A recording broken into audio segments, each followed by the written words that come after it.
Ny tontolon'ny fampianarana kosa indray no entintsika anohizana ny vaovao amin'ity alina ity. Ao anatin'ny fiomanana tanteraka amin'ny fanadinana ara-panjakana amin'ity taona 17 sy 20 ity, ireo farim-piadidim-pampianarana manerana ny Madagasikara. Ho anatsimo andrefana dia efa ao anatin'ny fandraisana ireo atota taratasy ny mpiadina ny sekoly rehetra ao anatin'ity toerana ity. Eo ihany koa ny fiomanana amin'ny andro ny sekoly izay ankalazaina amin'ity herinandro ity. Vola Ravoavy sy Tsirra Kotorson. Ny roapolo jona 17 sy 20 no natanterana ny fanadinana CPE ary ny 3 hatramin'ny 4 jolay ny fanadinana BPC. Eo amin'ny efa-bolana mialoha ao anatin'ny fiomanana ny fanadinana ara-panjakana CPE sy BPC ny farim-piadidim-pampianarana manerana nosy. Ho anatsimo-drano manokana mizotra ara-dalàna ny fandraisana ny antotaratasy ho an'ireo mpiadana.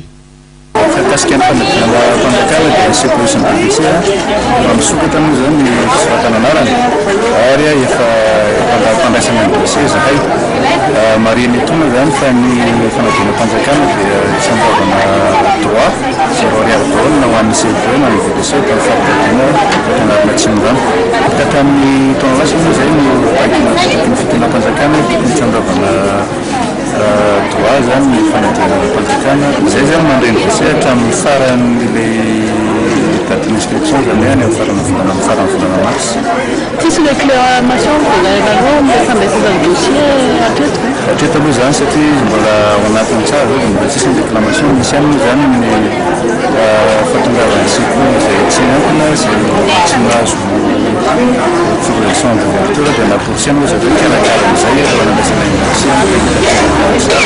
Raha tsy evina ny fiapetrany raisiny ministera dia ny sekoly tsy miankina nahazo lalana isokatra no afaka manolotra mpiadina amin'ny fanadinam-panjakana.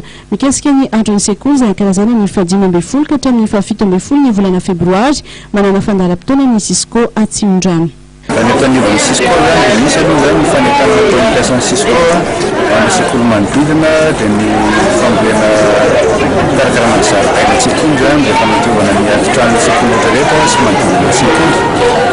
Dia ny alak'izay ny andro voalohany ny atalan'ny andro faharoa kosa dia fiarahana manao diabe zany miaraka amin'ny Cisco mampivaky ny didy soavy iny aveo miverina eto amin'ny Cisco indray misy ny lanoana fekifekiteny jinika eto amin'ny mpianatra sy Cisco dia ny azomao zany dia miokana amin'ny resakarazana tanjahantena.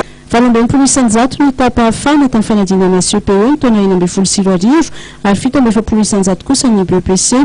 Fanambo amin'ny Cisco Atsimon-drano ny ampiakatra ny voka-panadinana ary ny tito ampianarana 11 sy 20 17 sy 20 ity.